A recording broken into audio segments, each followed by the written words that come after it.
Boa noite a todos. Sejam bem-vindos a mais um webinar promovido pela Academia Nacional de Cuidados Paliativos. Eu sou o Vitor Carlos Silva, sou diretor administrativo da gestão atual da NCP. É com muito prazer que eu trago esse tema um pouco provocativo, relacionado ao momento Covid, intitulado O Legado da Pandemia para os Cuidados Paliativos. O que aprendemos até agora? Essa provocação chega no momento de maior desafio para todos os brasileiros. No momento em que os números ultrapassam mais de 900 mil pessoas infectadas testadas e mais de 45 mil mortos. O que o mundo pós-pandemia trará para os paliativistas? Eu não falo não somente como pessoal, mas também como profissional de saúde inserido nisso.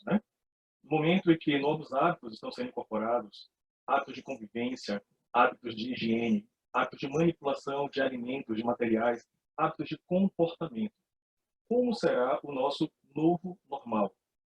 Falando como profissional de saúde e tentando inserir os cuidados paliativos na linha de frente, sabendo que são ações essenciais para o lido contra a pandemia, não só no controle impecável dos sintomas, na adequada comunicação, no acolhimento de diversas perdas irreparáveis que essa situação tem nos trazido, para não citar outras situações igualmente importantes, a Academia Nacional de Cuidados Paliativos e outras instituições de saúde brasileira têm somado esforços na contribuição de seus comitês de crise, na organização em seus profissionais especializados de documentos e de posicionamentos para serem divulgados e discutidos.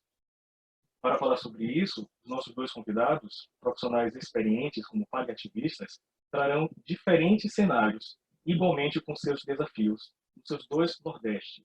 Um no Nordeste dos Estados Unidos, a outra no Nordeste brasileiro. Dr. Fernando Kawai, chefe da residência do Presbyterian Hospital em Nova York e professor da Cornell, Universidade de Cornell, falará sobre a sua experiência nos Estados Unidos na linha de frente.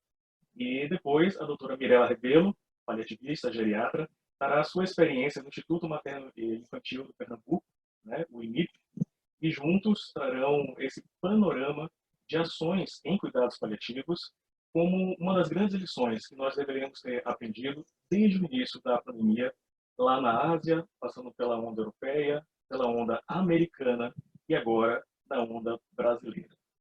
Então, eu espero que seja de muito proveito. Chamo a atenção aqui aos nossos participantes de que deverão deixar os seus áudios no modo mudo e suas telas desligadas para que nós tenhamos um melhor aproveitamento das nossas exposições e que as perguntas seriam feitas por escrito pelo modo do chat logo após o final da segunda exposição, da doutora Mirela. Sejam todos muito bem-vindos. Com a palavra, Dr. Fernando Kawai. Fernando, quando você quiser. Deixa eu começar aqui também o share the screen. PowerPoint. Tudo bem. Boa noite a todos. Vitor, muito obrigado pela introdução, pelo convite. Agradeço à NCP pela oportunidade de estar aqui.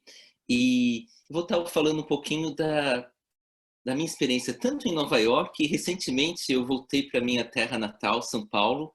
Passei 2 semanas lá no Hospital das Clínicas. Vou falar um pouquinho da experiência também, dos contrastes e das similaridades. Vamos ver aqui como vai.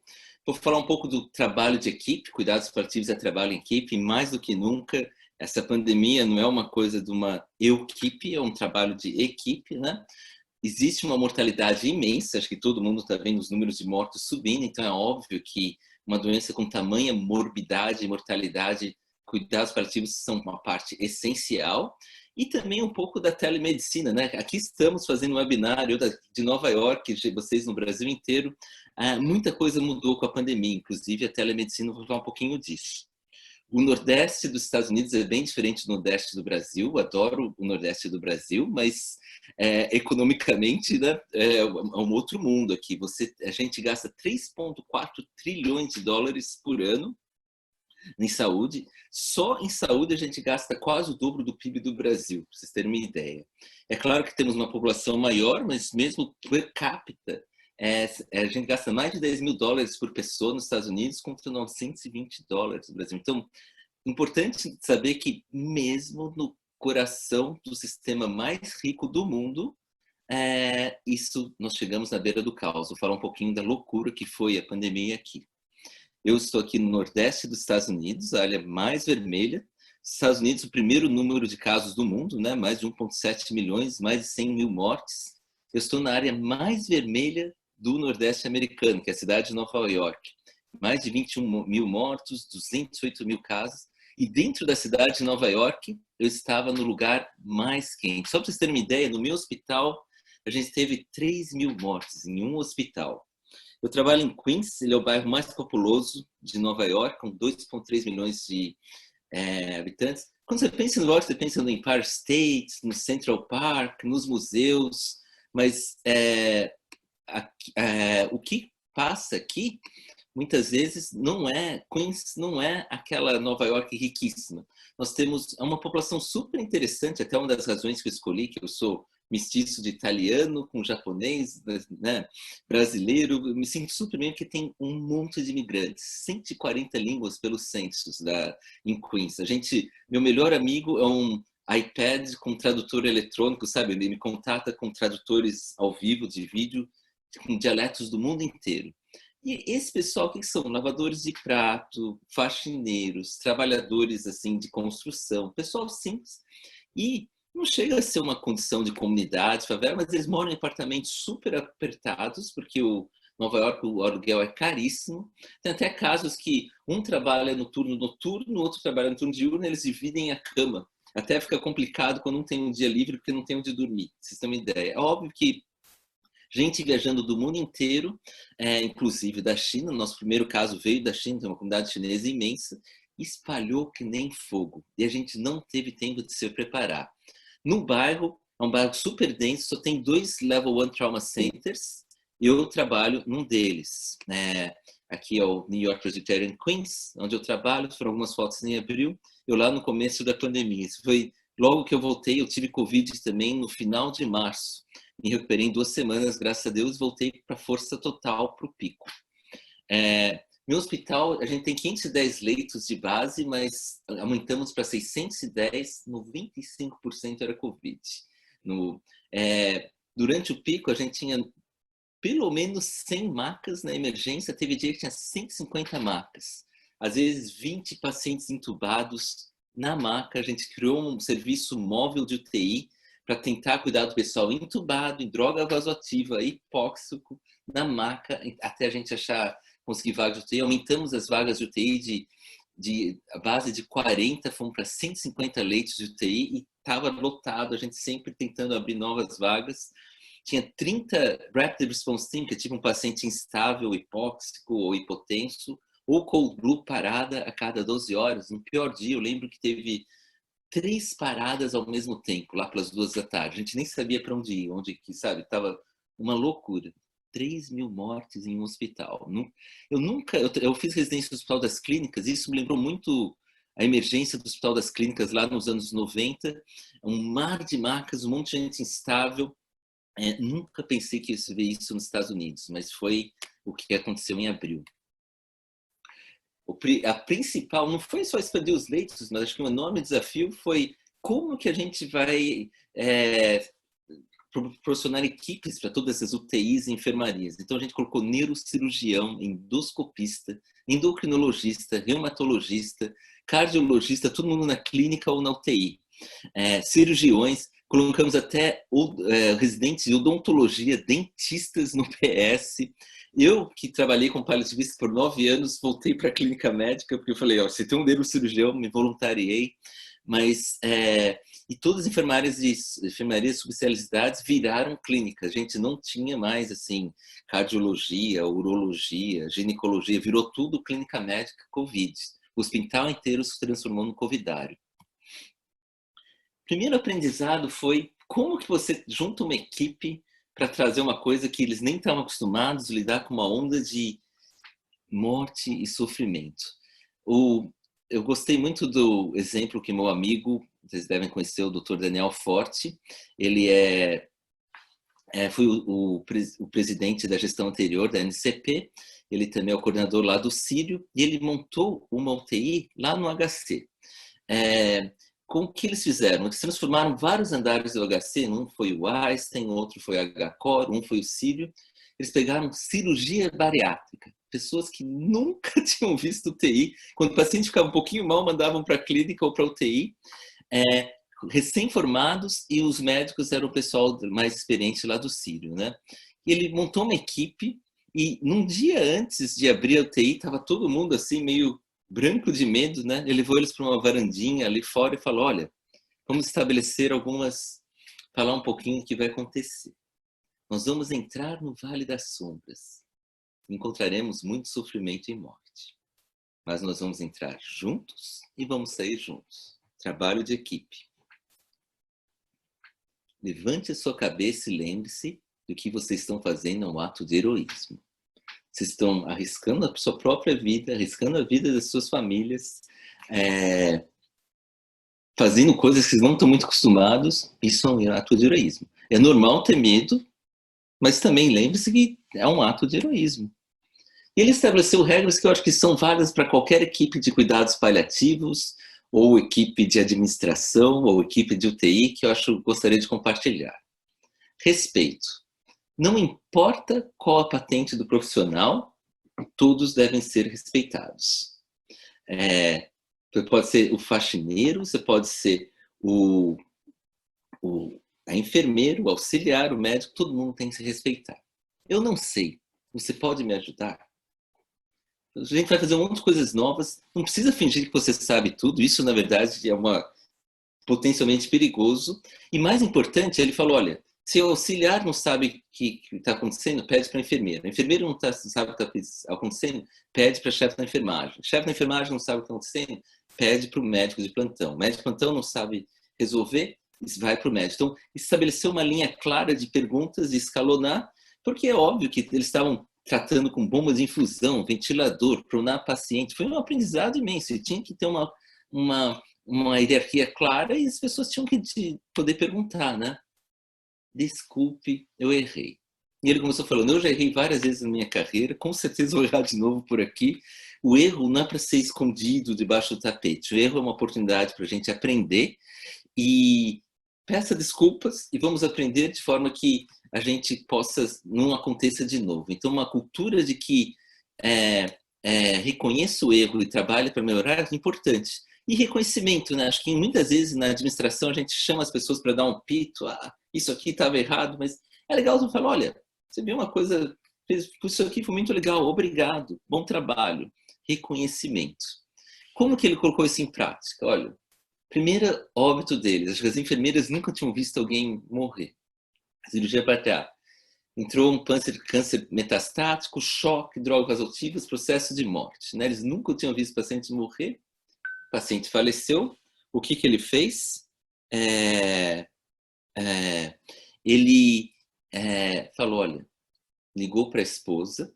Infelizmente, seu esposo faleceu, mas ele não estava sozinho. Ele juntou a equipe toda em volta do leito e falou, olha, nossa equipe cuidou dele da melhor forma possível.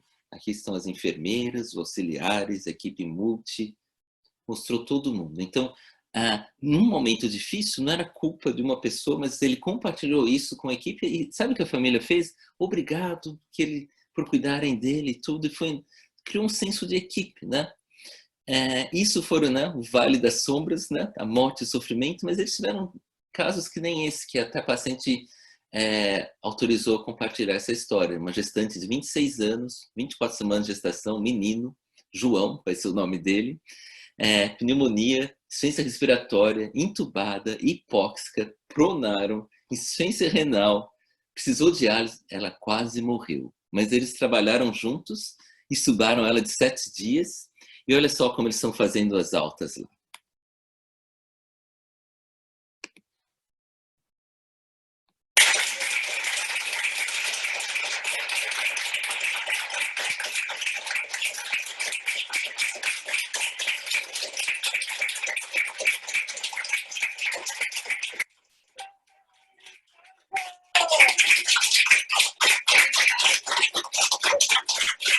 Bom para você, Camila, para você e o João Guilherme, tá?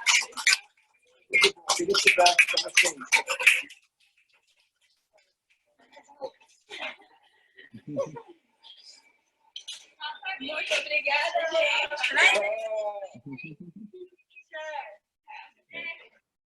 Eu participei da reunião familiar e foi muito interessante que a mãe disse assim: filha, você tem dois aniversários agora. Um é a data do seu aniversário mesmo e outro é dia 27 de maio, o dia que você foi estudar, né? Elas começaram a brigar qual que é o seu nome, a querer dar um nome de anjo para o menino, mas acho que a lição isso é um trabalho de equipe, então reunir as equipes e ter regras básicas é super importante, né? Papel dos cuidados paliativos. Já sabemos que tem uma mortalidade imensa, não temos número final, mas certamente vai ser pelo menos 50% de pacientes que vão para a UTI. Aqui em Nova York, os números iniciais eram 88%, agora está melhorando um pouco, acho que muita gente estava entubada num estudo grande do JAMA que publicaram, mas 50% a 80% dos pacientes, infelizmente, vêm a falecer. Então, importante ver, né? Notar que não é uma doença com muita mortalidade e morbidade. Quando eu trabalhei como clínico, essas eram 3 internações que eu tive lá na minha equipe. Mudei o nome dele só para proteger, né? Mas José, 24 anos, sem comorbidades, esposa e filho de 1 ano.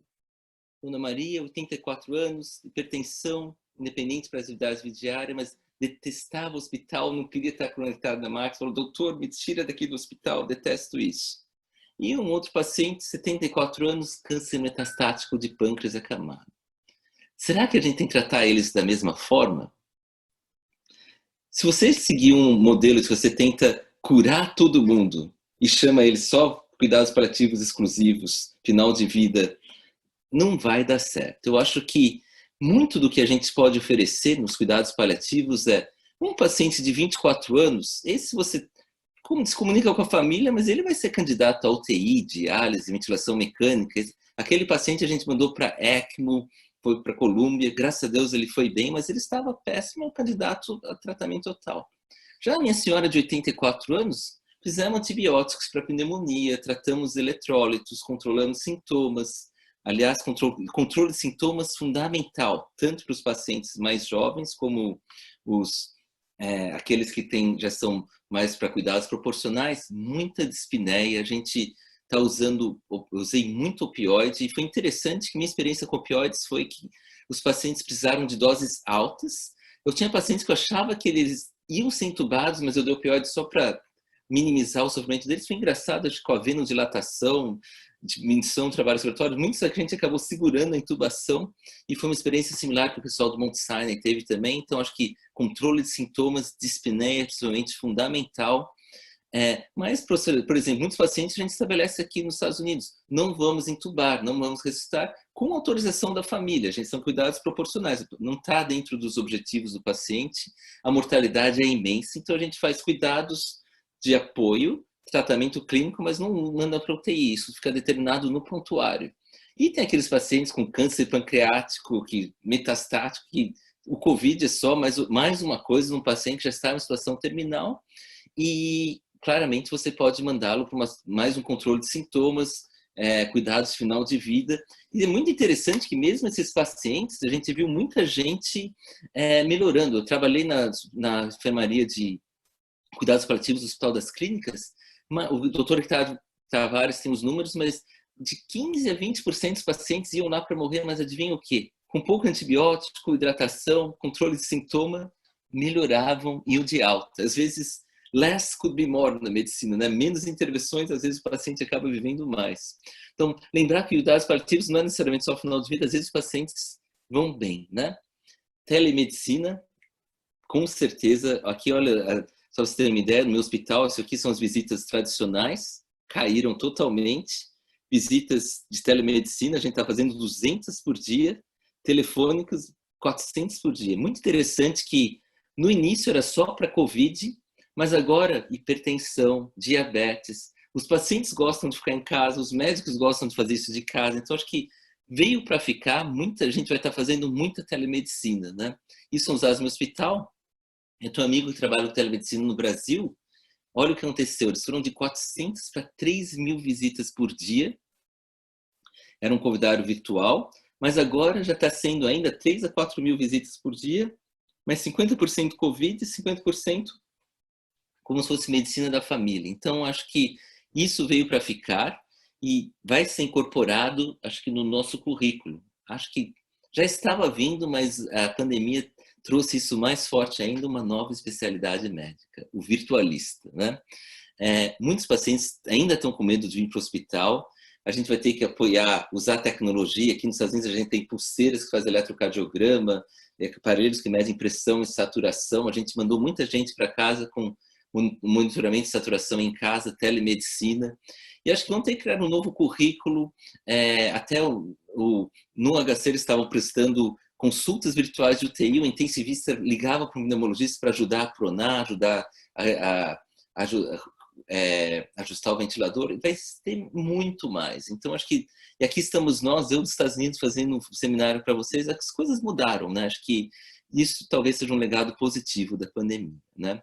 Mas, uma coisa triste é que estamos no distanciamento social, não há beijos, não há abraços, muitas vezes a família não pode visitar por causa do risco de contágio, tanto para o familiar como trazer para a comunidade.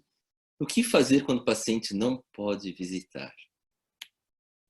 Esse é um papel importantíssimo, acho que da equipe multidisciplinar de cuidados paliativos, né? A gente está paramentado, comunicando com as famílias, né? Eu me senti uma ponte, tanto para as discussões de objetivos de cuidado, né? Vamos fazer isso, essas são as opções, intubar, não intubar, mas muitas vezes quando a pessoa decidia, vamos fazer um cuidado focado no conforto, acho que era uma maneira dos pacientes falarem, me desculpe, eu te perdoo, obrigado, eu te amo, adeus. E mesmo com os pacientes isolados, acho que impressionante como a conexão com o iPhone, com o iPad pode fazer um impacto. Mais do que falar sobre impacto, eu gostaria de mostrar um caso que eu vi durante a pandemia. O senhor Alexander, 97 anos, tinha insuficiência renal crônica, fragilidade. Ele era um mecânico aposentado, mas adorava a música clássica. E ele era uma amiga, mas ela chamava ele de avô, ela chamava de neta Olivia, era uma música clássica, né? Veio com pneumonia de Covid, insuficiência respiratória, desaturando, insuficiência renal, creatinina de 8. A nefrologia falou, nossa senhora, acho que ele não tem condições, se a gente tentar dialisá-lo com essa desaturação, essa pneumonia, ele vai parar. Fiz a reunião virtual com famílias e falaram, olha, a gente não quer que ele sofra, não vamos entubar, não vamos ressuscitar, focar no conforto, não vamos fazer diálise. Coloquei tudo lá no prontuário e ela falou, eu gostaria de vê-lo, doutor. Falei, mas é claro, eu já ia oferecer. E essa foi a visita que ela fez para ele.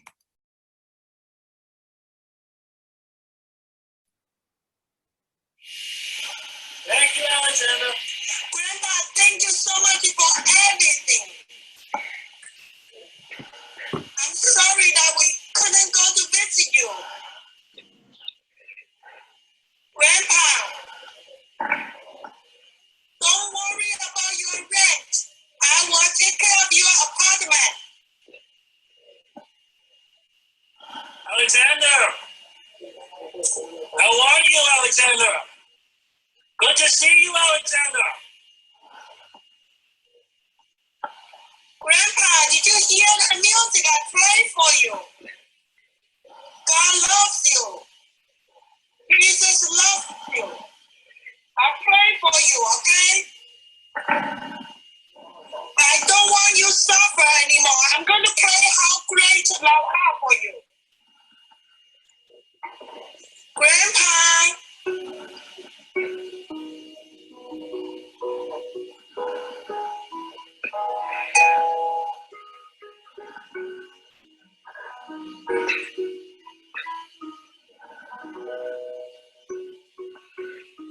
Hold on, can you take a picture? But I was thinking.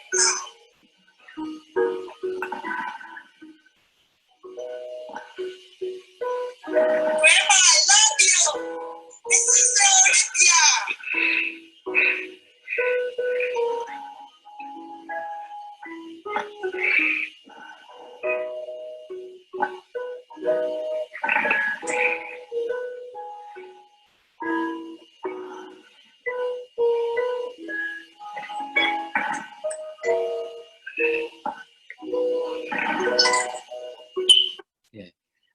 eu achei impressionante que ele estava reagindo à música, né? Ele se mexe um pouco quando ele fala love you. Eu vi isso muitas vezes, paciente em coma, tinha uma senhora demenciada, falava assim, estava assim com hidromorfona, em coma, o filho falou I love you, ela acordou e disse I love you. Então, eu quase nunca choro, choro uma vez por ano, mas durante essas visitas, acho que na pandemia, eu chorei mais de 10 vezes. Foi uma coisa muito tocante, né? E acho que gostaria de mostrar, né, passar um momento só em memória ao Alexander. E tantos pacientes perderam a vida, né? Foi muita morte, muito sofrimento. E fico grato pela estar saudável, mas, né, lembremos da memória de tanta gente que perdeu a vida nisso. E agradeço também a Olivia, que dedicou tanto cuidado ao seu Alexander e permitiu o uso desse vídeo, né? Mostrar um pouquinho de que, mesmo paciente isolado, a gente pode trazer um pouquinho de humanidade, né?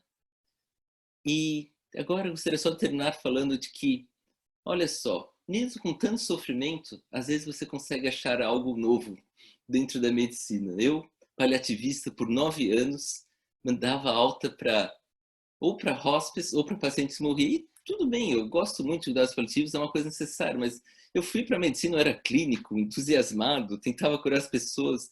No meio da maior onda de morte do mundo, eu dei 6 altas. E foi super interessante que essa aqui foi a primeira alta que eu dei em 9 anos. Um senhor dialítico, fragilizado, mas deu um antibiótico, dialisamos ele, corrigimos eletrose, ele melhorou, foi para casa bem. Eu chorei a hora que eu dei alta. Falei, nossa senhora, aqui estou eu lutando pela vida no meio de tanta morte, eu paliativista, né? E é super interessante que em meu hospital eles tocam uma música chamada Don't Stop Believing, toda hora que você dá alta. E eu, no meio daquela pandemia, às vezes tinha Cold Blue, mas de vez em quando tinha uma Don't Stop Believing. Eu falava, essa aqui é por mim. É um vídeo do meu hospital hoje em dia e, graças a Deus, as coisas melhoraram muito. Tem vários pacientes indo de alta.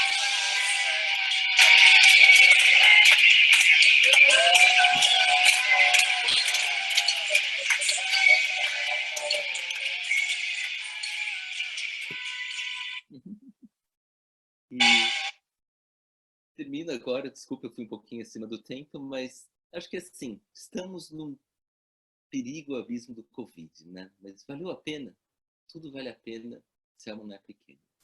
Quem quer passar além do bojador, tem que passar além da dor. E certamente é muita dor hoje em dia. Deus ao mar, o perigo e o abismo teu, mas nele é que espelhou o céu. Muito obrigado. Muito bem, Fernando. Muito obrigado pela excelente explanação. Gente, o Dr. Fernando Kawai estará entre nós ainda, tá? E algumas perguntas já começaram a aparecer. Mas lembrar de que ao final da segunda apresentação, então, nós teremos a oportunidade de discuti-las, tá bom? Então, o Dr. Fernando terá a oportunidade de trazer aí outras ações que ele tem feito. Fernando, eu gostaria de dizer que a gente tem chorado mais do que, né, uma vez ao ano, realmente, né? Uma forma de, não só de catarse, né? Mas de enfrentamento mesmo. Tem sido muito difícil. Eu falo como paliativista e como intensivista também, estar na linha de frente aí, em linhas de frente, né, se a gente pode dizer, tem sido realmente desafiador, tá? Então, faço das suas palavras as minhas também. Lembrando, então, antes de passar para a doutora Mirella, que tem sido uma oportunidade de aprendizado em todos os setores, né, em todos os eventos. Nos atentamos, então, às janelas de oportunidade para agirmos com nossas ações paliativas. Bom? Doutora Mirella, então, vamos tentar criar um outro cenário do Nordeste brasileiro, experiência brasileira, igualmente desafiante. Fique à vontade, seja bem-vinda. Queria agradecer a Vitor e a NCP pelo convite, né? Acho que é a segunda aula que eu estou fazendo assim online, é como uma janela de aprendizado e a forma que a gente tem de estar junto novamente, né? Acho que vai ser bem importante essa conversa e dizer um pouco, até antes de começar a apresentação, que muito do que a gente viveu aqui, e talvez tenha uns números um pouco menos ruins do que Nova York, se deve a Nova York ter acontecido primeiro, né? A Itália ter sido um grande alerta. Eu acho que a minha ficha da dificuldade em relação ao coronavírus aconteceu com a ligação de uma mensagem de WhatsApp de uma amiga, que é nefrologista, me perguntando no dia 15 de março, perguntando assim, ô Mirella, me diz uma coisa, Covid é igual a cuidado paliativo em idoso? Me pegou num momento que eu tinha deixado meus meninos todos na casa da minha mãe e tinha ido para minha casa estudar para umas coisas do doutorado. E aí eu parei e falei, não, é doença aguda, calma, vamos lá, vamos ver. E aí fui estudar e, não, mas na Itália, um colega da Itália compartilhou um protocolo que está lá, 80 anos igual a cuidado paliativo. Eu disse, mas isso é ageísmo, vamos ver. E aí eu mergulhei de cabeça, que foi quando a gente começou a ter noção da gravidade, e eu já mergulhei de cabeça com esse alerta de, não, geriatra, paliativista e os pacientes com doença aguda vão todos para cuidado paliativo, calma. Então, assim, foi meio que assim que eu entrei na história. Mas eu vou botar a apresentação para a gente seguir o combinado. Vamos lá. Aparece a tela aí direitinho, Vitor? Sim, tá perfeito. Pronto. Então, vamos lá. A ideia é a gente conversar um pouco do legado, né, que a pandemia tem deixado para o cuidado paliativo, e eu tentei dividir a apresentação em alguns tópicos. Falar um pouquinho primeiro da pandemia aqui em Pernambuco, que é a vivência que a gente tem mais de perto, as ações em alguns setores que eu atuo aqui dentro do hospital, do IMIP, né, que é o Instituto de Medicina Integral, professor Fernando Figueira, algumas vivências minhas, né, dentro desse contexto, e eu aproveitei, já que era um legado, que eu tinha uma conversa com uma amiga paliativista, que eu disse que achava que tinha muita coisa positiva, e ela disse que ela tinha conseguido acompanhar o webinar e as discussões online, que existiam mais coisas negativas preocupadas com os conflitos de conceito de cuidado paliativo. E aí de ontem para hoje eu fiz uma enquete, assim, com gente da Secretaria de Saúde, gente que está na Itália, a gente está nos Estados Unidos, em vários setores aqui do hospital, de aspectos positivos e negativos. E aí tentei puxar disso para o nosso legado, realmente, para o cuidado paliativo, para trazer uma opinião não só de Mirella, já que é uma situação que pegou a todos, né? Então, perguntei até pessoas que não estão na área da saúde, que têm home office total em casa, para a gente trazer à tona aí o que é que vai sobrar para a gente no cuidado paliativo ou o que a gente vai ganhar, na verdade. Então, assim, um pouco da pandemia em Pernambuco, trouxe essa fotozinha aí do Google, do G1 hoje, e uma senhora de 101 anos que recebeu alta. Então, quando eu já falei dos idosos aí que não iam para cuidado, né, não iriam receber os cuidados, a gente tem esse exemplo. Os números de Pernambuco, especificamente, são esses aí, 47 mil casos confirmados, 30 mil recuperados e pouco mais que 4 mil óbitos. Durante esse período, a gente teve uma grande ação assim, do governo estadual e municipais, tentando estruturar a rede. Então, a gente teve o teleatendimento, os casos suspeitos, eles conseguiam fazer de forma remota os primeiros atendimentos, antes dos primeiros sintomas, sem precisar se deslocar. O isolamento social aqui começou bem precoce. As escolas foram suspensas desde dia 18 de março, então a gente foi bem precoce nesse aspecto. E aí as pessoas, quando tinham sintomas, também eram monitoradas à distância. Com isso também o fortalecimento da atenção primária, para ser a porta de entrada dos casos iniciais. A disponibilização de testagem foi acontecendo à medida que se conseguiu adquirir os kits, né, que no começo acho que a gente teve uma dificuldade de adquirir esses kits importantes, e acho que isso foi comum a muitos lugares do país. Ampliação importante dos leitos de UTI, né, tanto na capital, como no interior, como na própria ilha de Fernando de Noronha. Lembrar que a gente é responsável pela ilha, né, Pernambuco. Aquisição de equipamentos, novos profissionais, tanto de forma temporária, de contrato, mas também foi chamado muitos profissionais dos últimos concursos. O fluxo da rede, né, foi estabelecido aí à medida que foi acontecendo o processo. Então, teve coisas que a gente errou para depois acertar. Então, aquele slide que aí bota que vamos admitir o erro e vamos correr para corrigir, isso aconteceu algumas vezes.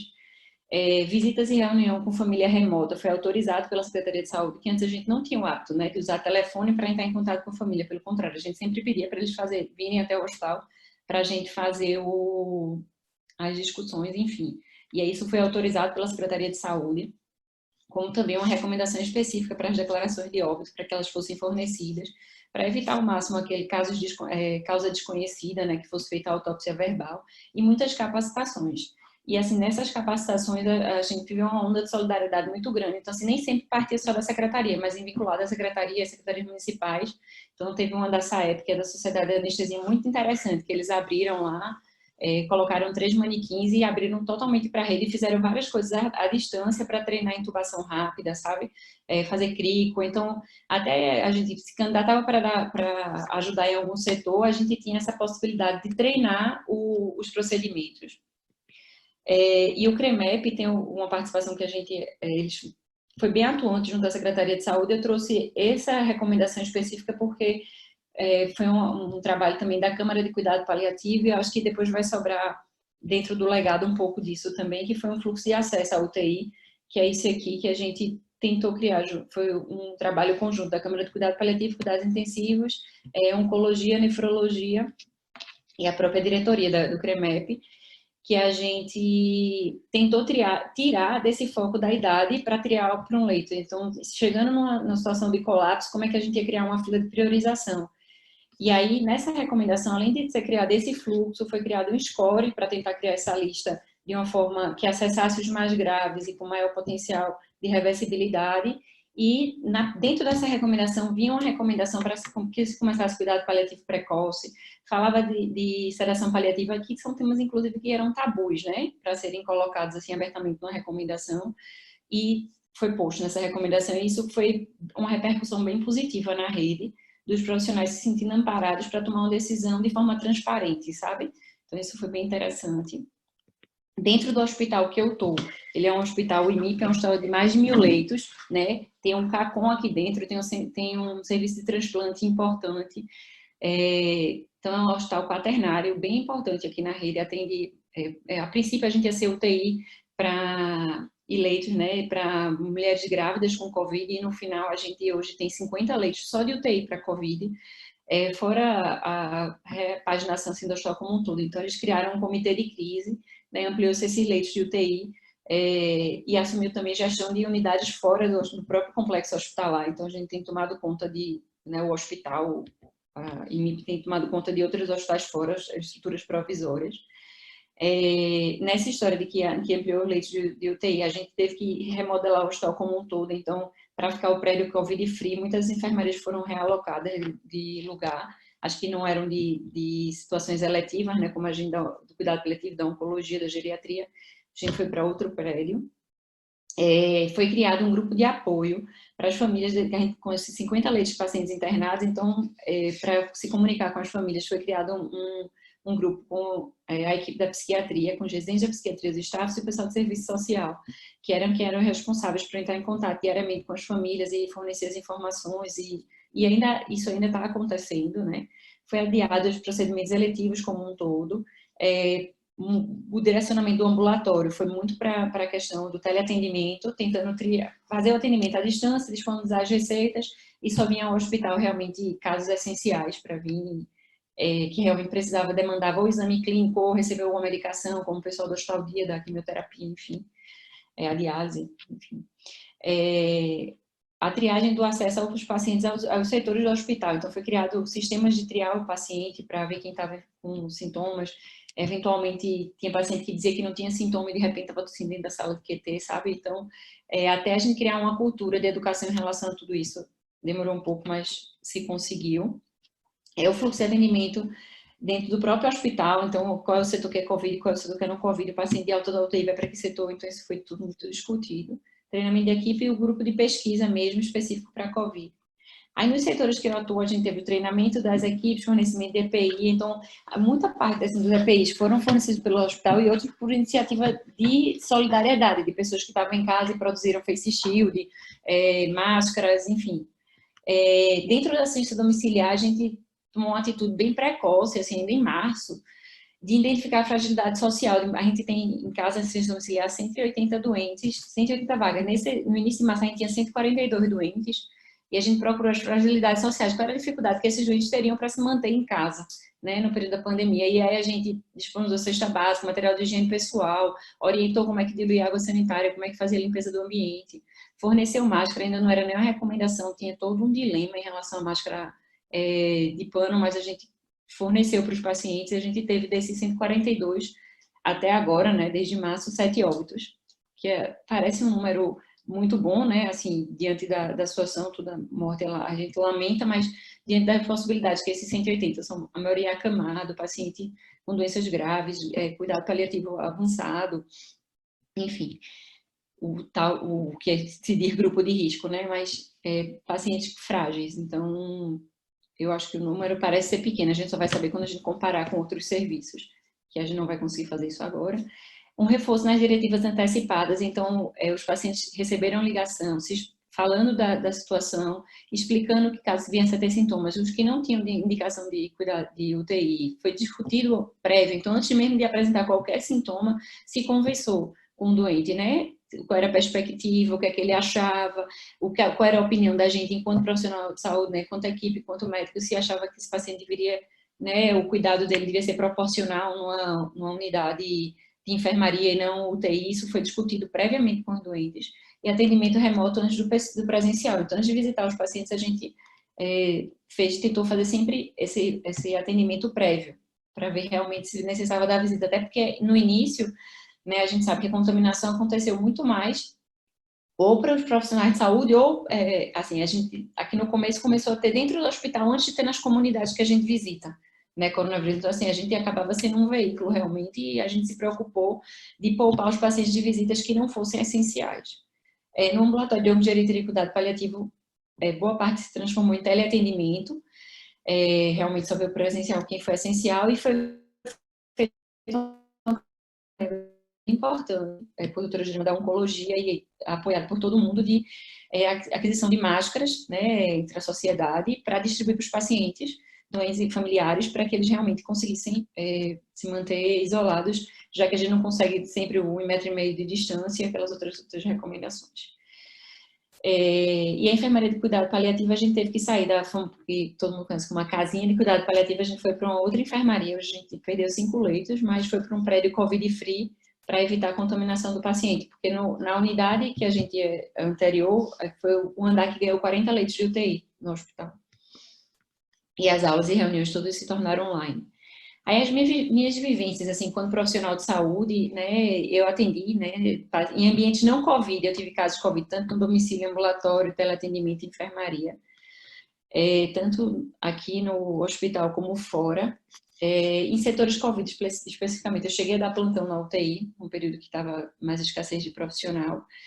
O hospital provisório eu visitei, mas eu não entrei na equipe por conta de outras demandas aqui, mas assim, a imensidão de um hospital provisório, acho que quem visitou teve a imensidão do problema, né? A gente, no setor que é UTI, tinha 50 leitos de UTI, assim, as fileirinhas, 10 com suas torres e conectado ao respirador e as bombas de infusão, a imensidão do problema, né? Porque até na época da visita, eu, na semana especificamente, recebi algumas ligações de pessoas desacreditadas do problema.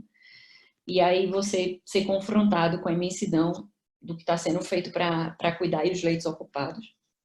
Né? Atestar de óbito domiciliar, né? Atestei óbito domiciliar, inclusive de parente. E a participação nesse trabalho da Câmara Técnica, a gente trabalhou bem ativamente. Vivências pessoais que eu tive nesse momento, né? Eu adoeci no final de março, eu sofri preconceito ao voltar a trabalhar, que acho que foi uma das experiências mais difíceis, assim, além de todas que a gente esperava acontecer, essa talvez por eu não prever, me surpreendeu. Contaminei filho, contaminei amigos, atestei óbito familiar, sepultei familiar, né? Um sepultamento em que só tinha eu da família, o pastor, né? E o coveiro fez uma coisa bem interessante, que ele, quando acabou toda a cerimônia, já era, assim, eu fiquei mais para cantar o hino do time de futebol, quando o pastor foi embora, e aí o coveiro pegou as rosas e começou a plantar, assim, ao redor, e disse, isso aqui é para representar cada pessoa da família que não pôde vir, agora é com Jesus. E, assim, deu uma emoção bem grande, que eu acho que é isso que ele tem feito, e trouxe consolo, né, e não esperava, e foi surpreendente. Acolhi amigos, colegas e familiares, né, adoecidos de Covid, ou por demandas psicológicas, acho que muito mais por demandas psicológicas, isso foi bem importante. Participei de grupos de solidariedade, né, para moradores de rua, enfim, acho que essa onda de solidariedade acho que atingiu a todo mundo. Eu adoeci, né, isso que eu falei, a gente tentou aprimorar, né, a comunicação, se reinventando, né, no uso da tecnologia. Experimentei a minha fragilidade, vulnerabilidade, em alguns momentos foi bem cruel. Senti saudade, medo, raiva, angústia, acho que todo mundo partilhou disso. Comemorei pequenas e grandes vitórias, busquei e encontrei força e significado para continuar trabalhando. Orei muito e meditei quando pude. Eu acho que isso foi a minha vivência. Mas aí, para não concluir o legado só na minha vivência, eu pedi apoio de alguns colegas. E aí o que eu pedi hoje foi assim, me mandei 3 aspectos positivos, 3 aspectos negativos da pandemia para você, como legado. E aí o surpreendente é que eu preenchi mais de 3 slides com os positivos, que quando a gente comenta, as maioria das pessoas vinham à tona, eu tenho 500 negativos e poucos positivos, e aí vieram muito mais positivos. E eu acho que eu vou passar, que eu acho que é uma coisa que a gente tem discutido muito, eu acho que eu estou um pouquinho a hora está um pouco adiantada, mas vamos lá, eu acho que eu vou ter principalmente a questão dessa discussão dos valores e princípios, então se discutiu muito sobre solidariedade, empatia, compaixão, altruísmo, resiliência, falou sobre vida, sobre morte, né, união, espiritualidade, aprender a lidar com condições adversas, né, a gente teve bastante discussão sobre isso, e acho que foi mais aprendizado, né, apesar do enfrentamento inicial e dos choques, no final a gente se superou em muitas coisas. As relações humanas, né, mais valorizadas, questões que antes estava muito valorizada a questão do contato virtual, né, se satisfazer muito com isso, e na hora que você perdeu os contatos reais e eles não podiam mais acontecer por conta do isolamento, eles passaram a ser muito mais valorizados. A relação de pais e filhos, né? Então, a oportunidade de ficar um pouco mais em casa com os filhos. Discutir realmente do que era essencial para nós, família e sociedade. Valorização de profissionais, tanto da linha de frente, como eu vi alguns colegas brincando, falando, pessoas que tiveram que dar aula para os próprios filhos, a importância das professoras, né? Que elas iam ser colocadas no pedestal agora no nosso retorno das aulas. Das pessoas que nos ajudam em casa, né, o quanto são essenciais, assim, do apoio que a gente tem, que muitas vezes a gente não valoriza. O padrão de consumismo, assim, o que é que realmente é essencial, o que é que a gente fazia como supérfluo, e que eu acredito que esse aprendizado fica. Né, redescobrir o que é necessário para realmente ser feliz. Sobrou mais tempo, uma colega comentou, e agora ela conseguia fazer exercícios e leituras que ela não fazia antes, porque parava para fazer coisas desnecessárias no caminho de casa. E eu acho que isso aqui é bem importante, mas a consciência de finitude veio de um colega de outra área, da comunicação, e não da área da saúde. E a reflexão e autoconhecimento. Em relação ao sistema de saúde, a gente vai ter, pelo menos aqui em Pernambuco, a herança de um fortalecimento da rede, tem mais leite, mais equipamento, mais profissionais mais capacitados. Percebemos que a medicina, apesar de ser muito evoluída, foi incapaz de dar resposta rápida, porque vinha focada no que dava lucro. Né? Então, vai acabar, né, e a valorização da saúde pública e de outros aspectos. A gente teve a aceleração de mudanças, né, necessárias que a gente vinha discutindo e que não eram tão valorizadas. Então, a telemedicina, apesar da normativa nacional ser que é algo para durante a pandemia, a gente acredita que vai ficar, né? Tem outras ondas que a gente vai ter que enfrentar, a telemedicina vai ser um grande aliado. Procedimentos minimamente invasivos, então, e inclusive medicamentos que às vezes a gente considera caro, mas caro quanto? Se a pessoa consegue ficar em casa, né? Em vez de vir para o hospital tomar. Então, tudo isso vai ficar em discussão. Né, optar por usar scores transparentes para organizar os leitos de UTI, em vez de ser só quem chegou primeiro. Então, vieram aspectos bioéticos importantes na discussão. E acho que a gente teve um papel importante em rejeitar a idade única e exclusiva como sendo para tomada de decisão. E acho que Pernambuco colocou isso né, nacionalmente, e a gente sabe que mudou a opinião de algumas sociedades. Aumentou a consciência sobre cuidados essenciais da saúde, e isso para a população geral. Então, o quão é importante a higiene, a alimentação saudável, fazer exercício para manter sua imunidade, né? Valorização da imunização, da vacina, né, gente? Aqueles grandes movimentos anti-vacinas, agora todo mundo rezando por uma vacina.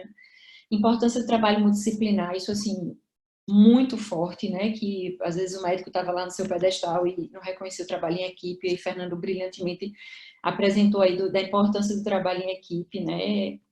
Recomendação de CP precoce, né, cuidado paliativo precoce, em associação às outras medidas todas. Então, reconhecer cuidado paliativo não é só para quando não há mais nada para fazer, né, mas em vários momentos foi colocado da necessidade de paliação, de controle de sintomas, e às vezes isso ser o mais importante. A gente fazer o planejamento de cuidados avançado de cuidados, né, quando a gente ligou para os pacientes e discutiu isso antes do sintoma acontecer, porque ele estava na cara de todo mundo, e às vezes a gente não faz isso sabendo que a morte está anunciada em outros contextos, né, e esquece. E valorização da habilidade de comunicação, né, que a gente sabe que está no currículo hoje, mas não estava, por exemplo, no meu, quando eu me formei em 2003, o quanto é essencial, o quanto dificulta o cuidado dos pacientes, das famílias, e isso veio à tona, né, agora, e eu acho que muitos colegas pararam para estudar comunicação, né? A gente do cuidado paliativo que já estudava comunicação foi estudar comunicações alternativas, que a gente dizia não só presencial. Acho que isso vai ficar. A organização do trabalho e educação, então a gente superou o preconceito do home office. Então, assim, provavelmente, mesmo que tudo passe, né, e que a gente volte a ser seguro, não ficar em isolamento, muita coisa vai permanecer em home office, né? Os colegas do interior disseram, assim, fantástico, apesar de estar lamentando não poder viajar, fantástico eu poder assistir aula sem ter que me deslocar, né? É o salto que a gente deu na pesquisa e popularização da ciência, então acesso entendendo o que é um estudo clínico, até opinando demais, mas enfim, entendendo que passa por ciência, né, nossas tomadas de decisão, inovações rápidas. Teve uma colega que comentou assim, Mirella, a gente evoluiu em 5 meses o que a gente não iria evoluir talvez em 5 anos, né? Melhorias da tecnologia como um todo, e-commerce, delivery, né? E planetárias, né? A gente teve diminuição de poluição, renovação da natureza. E uma coisa importante, acho que em relação ao planeta, foi que a gente descobriu que a gente está conectado mesmo, né? Assim, não é só virtualmente, como a gente discutia antes, mas uma doença que estava de dezembro para janeiro na China, em março estava no Brasil pipocando, né? Então, estamos sim conectados e a gente tem que estar alerta ao que acontece no mundo inteiro, né? Aspectos negativos, né? Aqui descobrimos que somos frágeis e mortais, que moramos num país pobre. Isso, os colegas, foi bem importante, assim, a dificuldade que a gente passou com isso tudo, né?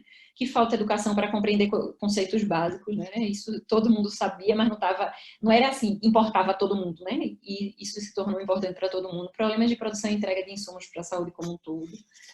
Questões sociais de saúde. Então, assim, a gente tem vivido um luto coletivo, né? Esse isolamento das pessoas idosas tem sido prejudicial, né? Novos problemas psicológicos e agravamento de muitos antigos, né?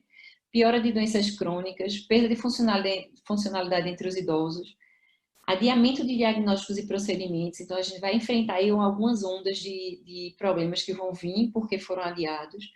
Piora de violência urbana, violência doméstica, exacerbação de preconceito por meio de comunicação, o ageísmo, né, que é o preconceito com a pessoa de idade, confusão de conceitos. Então, assim, isso é um aspecto negativo, né? Muitas vezes se entendeu cuidados paliativos e abandono terapêutico como sinônimos e não é, né? Não é. Cuidado paliativo vem para minimizar o sofrimento, é um manto de proteção do sofrimento diante de qualquer doença potencialmente fatal, né? E o Covid, quando vinha à tona a necessidade de terapia intensiva, o Fernando falou, e está nas estatísticas, mais de 50% de chance de morte. Então, uma doença que tem mais de 50% de chance de morte, ela merece cuidado paliativo sim, né? Precoce, enfim. Econômicos e políticos, né? Desemprego, falência, então isso vai, né? Será que o dinheiro que a gente usou agora para enfrentar a pandemia não vai faltar para o que a gente vai precisar enfrentar depois, né? Os acerramentos da política, questões bioéticas latentes. Então, internacional, o roubo de carga, de respirador, né? A ocultação de informação, mas nacionalmente também a gente teve muitos problemas e local também, né? Então, a gente vai ter uma bagagem para discutir sobre isso. Então, em relação aos legados para o cuidado paliativo em si, eu vou concluir dessa forma. Gerais, eu acho que a gente vai estar diante, né? A gente, em cuidados paliativos, valoriza muito o viver o hoje, o cada dia da melhor forma possível. Então, depois disso, a gente vai estar com uma sociedade que não se vê como imortal, né? A gente vai lidar com pessoas mais conscientes das fragilidades, valorizando o que é essencial. Talvez seja mais fácil a gente lidar com tudo isso, né? Com os pacientes e com as famílias e tudo mais. Eles já vão vir para a gente necessitando dessa discussão sem a gente ter que introduzir os assuntos parecendo que está falando de coisas de outro planeta, né? Os seres humanos mais humanos, né? Sem serem se achando invencíveis, né? Um sistema de saúde mais equipado, uma rede mais fortalecida. Médicos mais conscientes, e aí eu botei médico aqui, não botei profissional de saúde, porque é o médico mesmo que eu queria falar, mais consciente da importância da habilidade de comunicação, do controle de sintomas e do trabalho em equipe, coisas que a maioria de nós não valorizávamos antes de estar diante de todos esses problemas. Profissionais essenciais, mas valorizados, e aí a gente vai para a saúde, para a segurança, para todo mundo que precisou ficar na rua, para que a maioria ficasse em casa em proteção. Pesquisa, vacina, saúde pública, educação, ética, entre outros, no centro do debate. Coisa que não estava, né? A gente sabe que nos últimos tempos a gente tinha em debate muito mais coisa, outros tópicos, que eu não vou falar para não desvalorizar, mas enfim, é importante saber que isso voltou para o debate. E aí eu acho que o legado para os cuidados paliativos, especificamente, né? A gente tem a questão da comunicação remota, eu acho que a gente aprendeu muito e muita coisa deve ficar. o luto, né? Diferentes formas de vivê-lo, com todo esse isolamento, e aí a gente aprendeu novas formas de abordá-lo. E alguns desafios, eu acho que de legado e para a gente vai ficar desafios. Então, a gente vai ter uma sociedade enlutada, que pode trazer à tona outros problemas que a gente vai ter que trabalhar, confusão desses conceitos que ficaram, a gente vai ter que trabalhar, né? Do que é o cuidado paliativo em si, abandono terapêutico, profissionais com burnout, a gente já está vendo hoje, a gente vai ter que se manter de pé aí para enfrentar as outras ondas. E já tem muita gente esgotada e que a gente vai ter que se renovar. Além de enfrentamento das próprias ondas aí que eu coloquei, que a gente vê nessa lilás, seria o que a gente está enfrentando agora, que a gente ainda está enfrentando, né, do próprio Covid. A segunda onda, que seria o atendimento às condições que foram consideradas não urgentes agora, que é infarto, AVC, mas que são situações agudas que acabam sendo postergadas e outras pessoas estão morrendo disso. Impactos de interrupção do tratamento de doenças crônicas e a questão da saúde mental. Então, acho que a gente vai, cuidado paliativo vai estar junto de tudo isso, né? Vai vir o câncer que 3 meses atrás diagnóstico vai chegar mais avançado para a gente cuidar, né? Depois isso, assim, enfim. Eu acho que a gente tem mais desafio como legado, né? Enfim. Mas vamos abrir para discussão.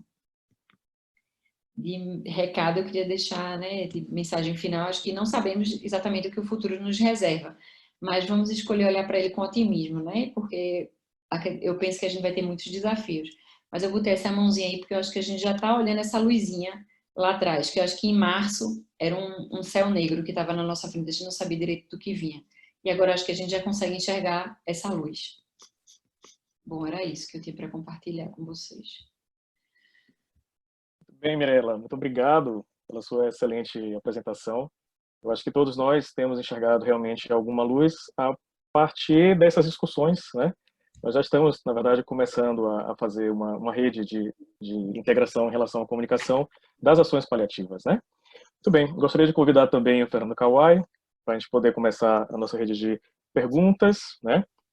E aqui eu trago já algumas perguntas direcionadas a questões técnicas. Kawai, está por aí?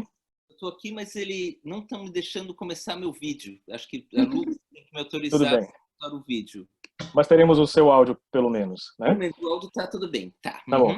Kawai, a pergunta é sobre sua experiência na titulação para pacientes com dispneia, da titulação de opioides e de fluxo de oxigênio. Como você tem feito, como tem sido essa titulação? Eu imagino que muito para pacientes limítrofes, né, que impediriam uma ventilação mecânica, ou aqueles que não são candidatos à ventilação mecânica e que se beneficiariam. Qual a sua experiência, então, com essa titulação de opioides e de fluxo de oxigênio? Deixa eu só começar aqui meu vídeo. Vocês estão me ouvindo, né? Beleza. O vídeo... Sim, vendo também. Tá ótimo. Estão vendo também, tá ótimo. Deixa eu ver aqui. Ótimo. Então, a titulação, vou começar pelos opioides. Olha, aqui nós temos protocolos que, em geral, a gente começa por mais ou menos 2 miligramas de morfina a cada 4 horas, se a pessoa tiver função renal boa, ou podemos usar hidromorfona, que acho que vocês não têm no Brasil, ou na UTI a gente fazia infusão contínua de fentanil. Em geral, a gente começava 2 a cada 4 horas e aumentava rapidamente, tipo, para 3 a cada 4 horas ou 4 a cada 4 horas, dependendo. Sintoma leve, mantinha, sintoma moderado, 50%, sintoma grave, dobrava dentro de algumas horas, com sempre dose de resgate. Então, se fosse 2 de 4 em 4 horas, 2 a cada 1 hora.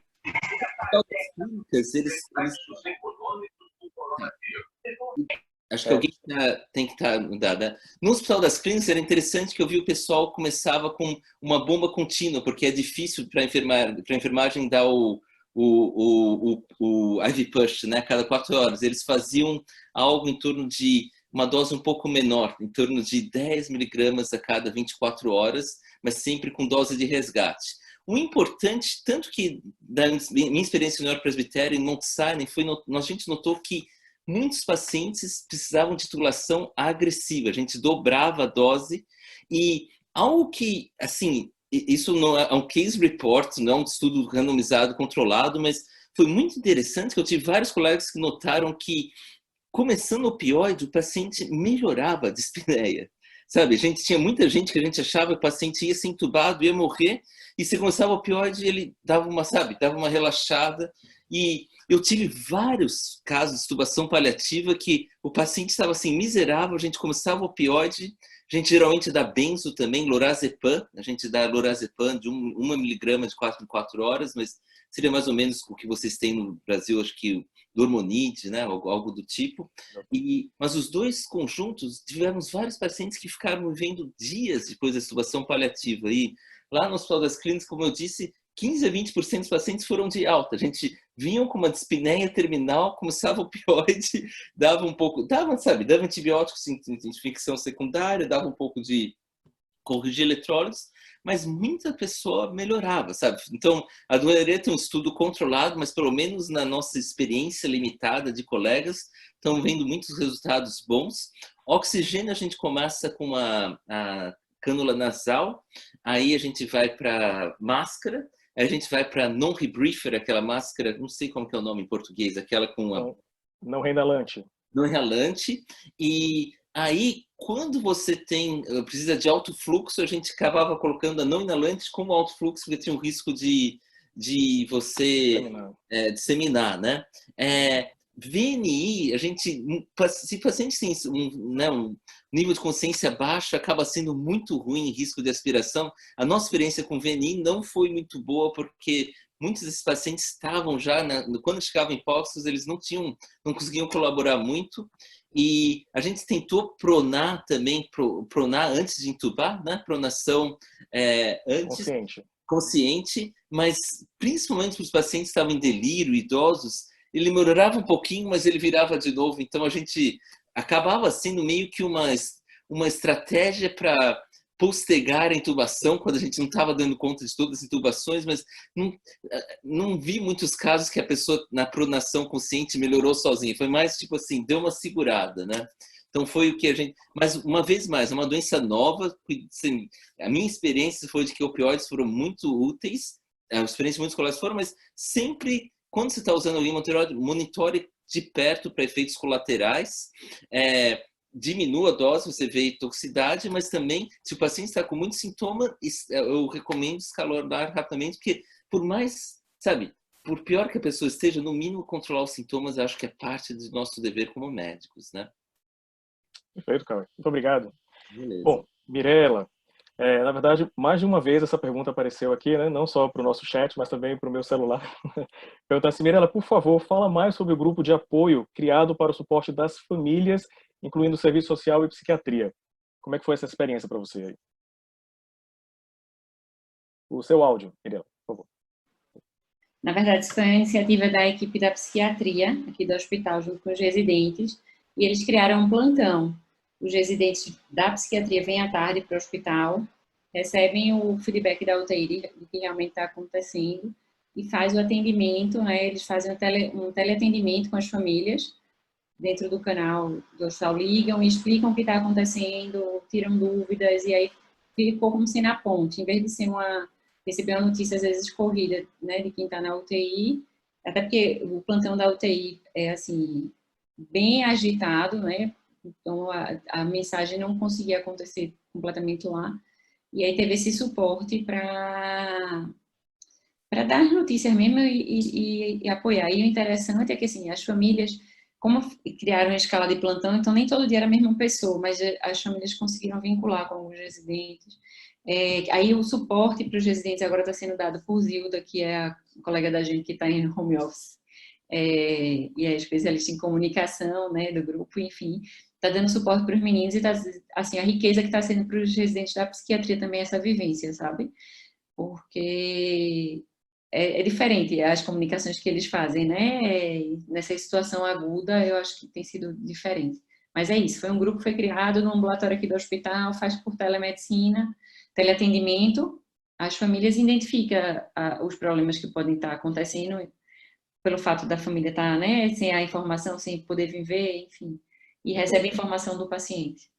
E você trouxe também uma vivência de várias ações sociais, né, para tentar minimizar riscos e tentar acolher o máximo em modelos diferentes, modelo domiciliar para o modelo hospitalar. Achei isso muito interessante mesmo. Ok, obrigado. Kawai, mais uma pergunta de desafio para você aqui.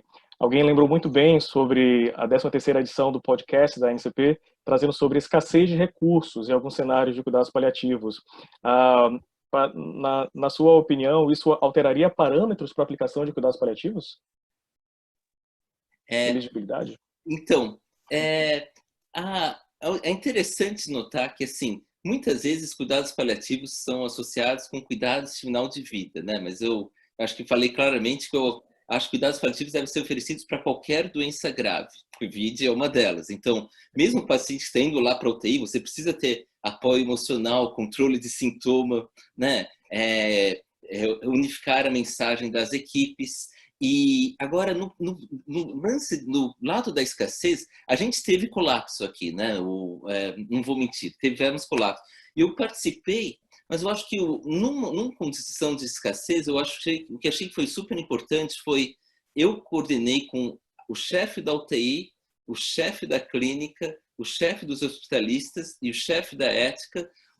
A gente tentou fazer um protocolo de índices de prognóstico. Então, era, por exemplo, os prognósticos de hospice, alguém que já estava com câncer metastático com Covid, insuficiência renal crônica, fragilizado, doença vascular com Covid, insuficiência cardíaca terminal com Covid. A gente fez esse critério e falou, essas pessoas teriam menor prioridade de ir para a UTI comparando com um jovem de 24 anos. E qual que era a nossa tentativa quando a gente tentou fazer esse protocolo? Era de que fosse feito às claras, não é uma coisa escondida. Esse aqui é velhinho, deixa ele aqui no canto na maca e o jovem vai para a UTI. Assim, tinha um critério estabelecido com a ética, os cuidados paliativos e a clínica médica, informando a família. Olha, e também não era tudo ou nada. Esse paciente ia ficar na maca, mas a gente fazia oxigênio, antibiótico, tratava os eletrólitos, sabe? Dava um apoio de enfermagem, não era assim tudo ou nada. Então, no fim, nesse protocolo, acabou não sendo aprovado que o estado de Nova York não aceitava, tipo, restrição de recursos. Então, eles tentaram dar tudo para todo mundo, que foi uma coisa meio impossível, mas foi muito interessante. A minha lição, a lição que eu aprendi foi que, caso tenha escassez de recursos, não segure a barra sozinho em cuidados paliativos. Unifique-se com a ética, com a sua, sabe, com o conselho de medicina, com a administração do hospital, faça isso às claras e informe os pacientes, porque é o que a gente faz aqui, a gente sempre informa. Porque a última coisa que você quer é que esses cuidados paliativos sejam assim, esse paciente não é candidato para UTI, deixa os cuidados paliativos, e os cuidados paliativos fica tipo, tudo ou nada, nós somos o nada, e nós somos aquele esquadrão da morte. Escape disso, tudo que a gente faz, faça unificado com todo mundo, e às claras, e com o apoio da administração, e informando a família, né? Perfeito. Excelente, parece bem prudente mesmo, né? Uhum. Mirela, mais uma pergunta. Você começou a falar na sua aula sobre um plano de cuidados avançados mais precoce, né? Que pareceu muito interessante mesmo. E aí, uma pergunta em relação à vivência de pedido de não intubação, de pedido de não realização de medidas substitutivas, né? E casos com diretivas antecipadas, testamento vital, bem enredados. Então, de que forma você conduziu os seus trabalhos ou observou seus trabalhos? Esse plano avançado de cuidados mais precoce. Na verdade, eu não tive nenhum paciente que disse que não queria intubar. Na verdade, a gente conduziu a conversa, porque a maioria dos doentes, eles eram crônicos, né? Eles tinham já doenças limitantes, com Covid ou sem Covid. Os que a gente ligou e fez o planejamento antecipado, principalmente ensinando medidas preventivas, né? E se em caso adoecesse, se a gente iria fazer ou não alguma limitação terapêutica, mas isso acordado com eles, né? Com eles e com os familiares. E, assim, de forma geral, até porque eram pacientes que já eram acompanhados, né? Então, isso fluiu bem. Não teve... Como eu não fiquei na porta de chegar um paciente que eu não conhecia, e quando a gente criou o protocolo com o GREMEP, a gente teve uma preocupação em relação a isso, que a gente bota lá, se o paciente já conversou com seu médico assistente, de não fazer medidas avançadas de manutenção da vida, era a primeira pergunta. Se ele não fez, às vezes a gente não faz, vocês sabem, quem faz cuidado paliativo sabe disso. Às vezes o colega que encaminhou para você nunca fez nenhuma discussão sobre isso, mas o paciente, percebendo a fragilidade dele, ele já chega com uma diretiva bem ajustadinha na cabeça, você começa a conversa e ele sabe o que ele quer da vida dele. Então, a gente colocou como um próximo passo lá, dentro da orientação do CREMEP, que era perguntar se ele queria, o que é que ele entendia daquilo, né? existem umas discussões que quando você pergunta isso, a pessoa diz, não, eu não quero, a gente, claro, tem que aprofundar, porque que não quer, se for um paciente que você vê claramente que tem condições de se beneficiar das medidas avançadas, você vai conduzir a conversa para, não quero por quê? Não, porque eu percebo que há uma limitação, né? Eu já fui para UTI uma vez, eu não acho que tem benefício, e aí você abre um debate e aí o paciente vai para o cuidado paliativo para ser cuidado, não é uma abandono terapêutico, para ser cuidado, porque a dispneia melhora com opioide, a dexametasona, que a gente já love de antes, né? A gente já gostava muito, e agora ela virou parada de sucesso, maravilha. Exato. Era o paciente ia ganhar também, né? Eles ganharam, então é isso. Não é tudo ou nada, né? É uma escala de ensino do que pode ser feito. E o que a gente colocou quando a gente fez o score de priorização era assim, na hora que eu tiver escassez, se a gente chegar realmente a ter uma escassez e passamos por ela, tangenciando, mas assim, organizado, que era, eu tendo escassez, eu crio uma fila justa e transparente, mas todo mundo já vai estar recomendado fazer medidas para minimizar o sofrimento dele, né? Receber a informação de forma adequada, ter a dispneia minimizada. Então, assim, ninguém está dizendo, faça isso aqui porque você não vai fazer mais nada. Não é isso. Todo o recurso que você puder ofertar, mais o cuidado paliativo. Vai ter hora que não vai ter. Se eu tiver 11 pessoas e 10 precisarem de tubo, tiverem clara indicação de tubo, eu tiver 10 respiradores, infelizmente a gente teria que fazer uma forma justa de priorizar. Não pode ser sobrecarregando só o colega da ponta para decidir, né? O colega jamais esquece quando ele tem que decidir um ou outro. E aí a ideia era que criasse uma fila justa, né? É isso.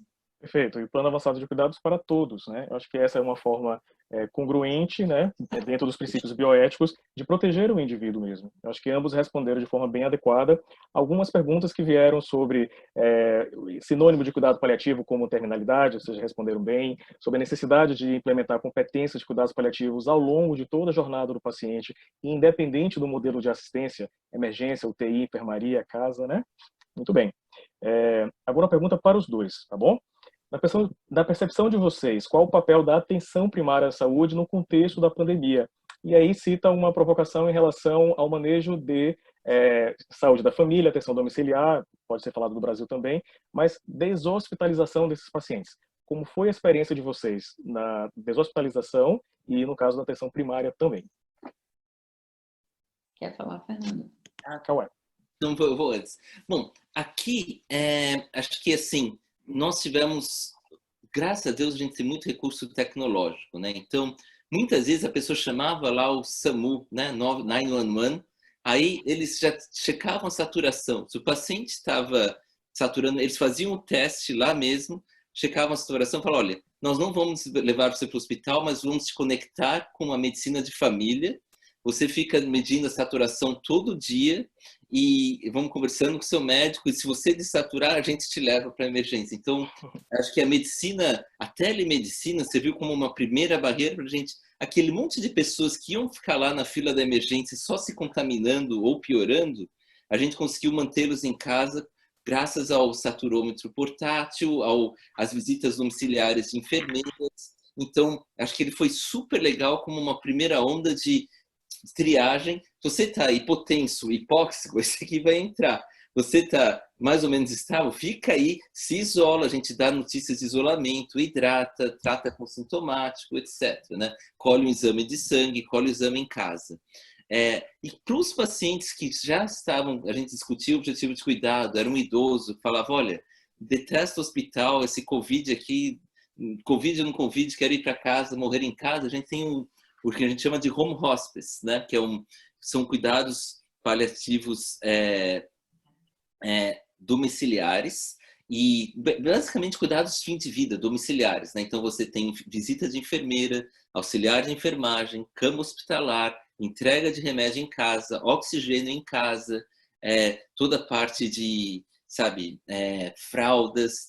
Você tem atendimento telefônico 24 horas por dia. Se você tem sintoma, liga, alguém te responde, ou manda uma enfermeira, ou te dão um kit de emergência com morfina, benzo, fenobarbital, até para convulsões. Então, a gente deshospitalizou muita gente que estava em situação terminal para home hospice, né? E as enfermeiras iam visitar lá, todas paramentadas, quando a família estava em condição de cuidar de alguém. Mas muitas vezes a gente tinha pessoas que estavam com medo de receber o paciente deshospitalizado, a gente criou os inpatient hospices. Tipo, um deles, o principal, era o Calvary Hospital, uma unidade, tipo, uma unidade de cuidados paliativos de final de vida, né? Chamada Inpatient Hospital. A gente mandava todo mundo, mas as famílias podiam visitar comparamentadas. Então, acho que a medicina de família ajudou muito para prevenir internações desnecessárias, e o home hospice ajudou muito, e o inpatient hospice ajudou a tirar as pessoas, quando ele estava usando de leite, para ficar num lugar focado com atendimento disciplinar, foco no conforto. Então, dois foram partes essenciais do sistema de saúde, já eram antes, agora ficaram ainda mais numa situação de doença crônica tão grave.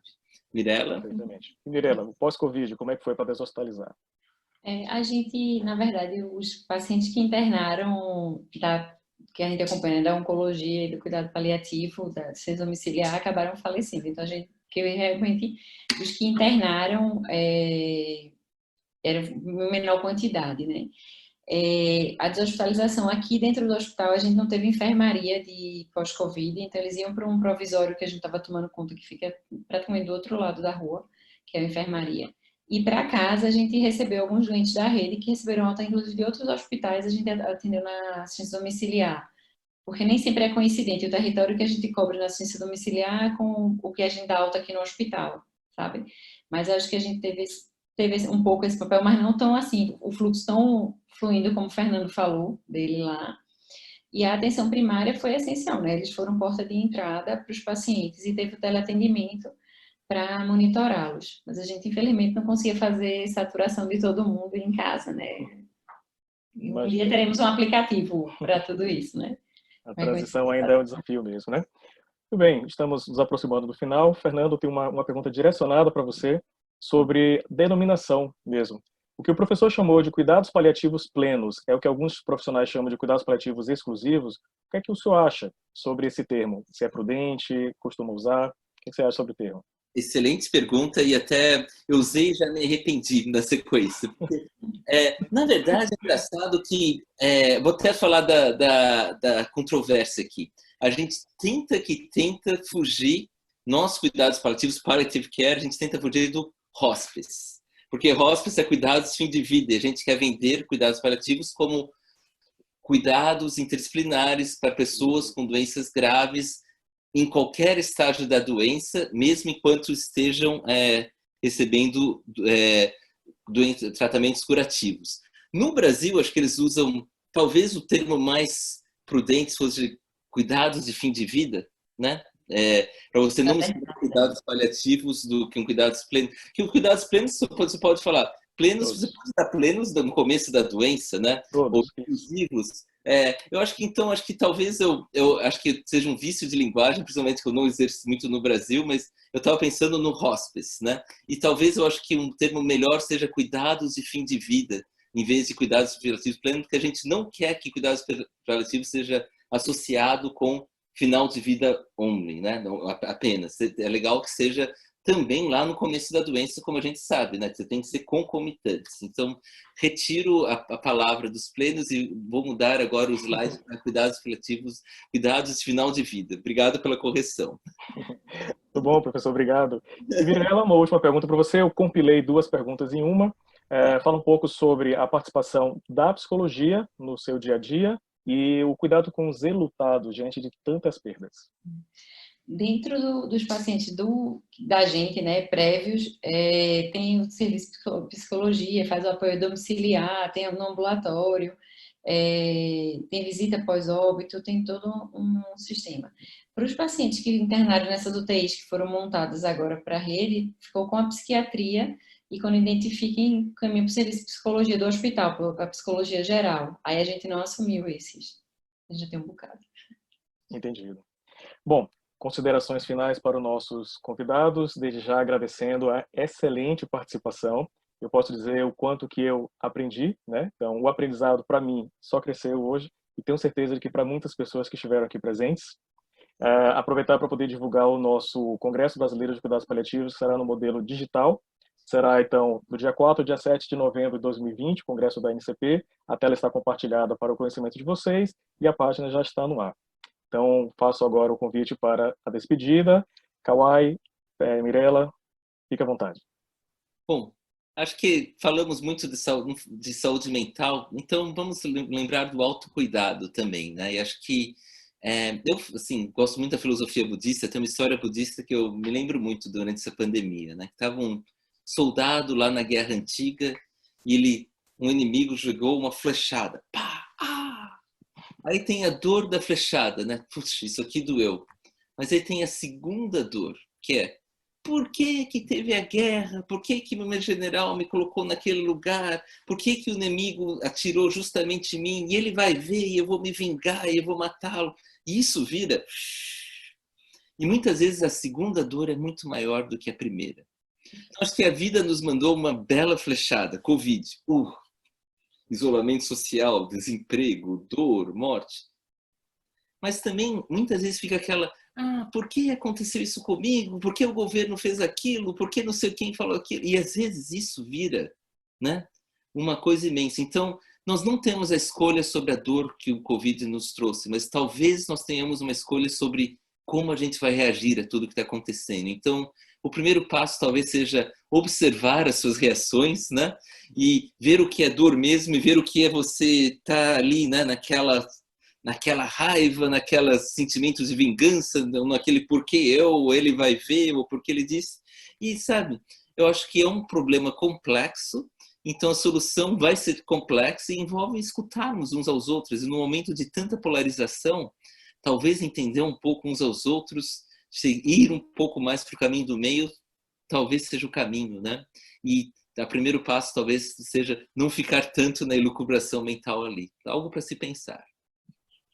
Bom, Mirela.